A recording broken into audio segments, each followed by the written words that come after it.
64টা জেলার নামও কইতে পারবো না গুগল ছাড়া।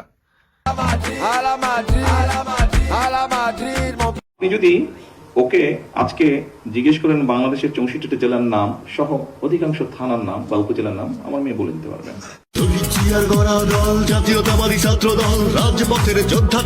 আমিও পারুম না যদিও, কিন্তু তারপরও আমার তো ন্যূনতম আছে, আমি তো অ্যাটলিস্ট কিছু করছি। মানে ফিনল্যান্ড আসার আগ পর্যন্ত 22 বছর পুরা নর্মাল টঙের দোকানে বসে চা খাইছি, ফুচকা খাইছি, সিঙ্গারা খাইছি একদম রাস্তার পাশে। আমার জীবনে এগুলো করে নাই। আপনি আমার মেয়ের সাথে যদি কথা বলেন, আপনার কখনোই মনে হবে না যে ও 12 বছর 17 বছর ও ইংল্যান্ডে ছিল।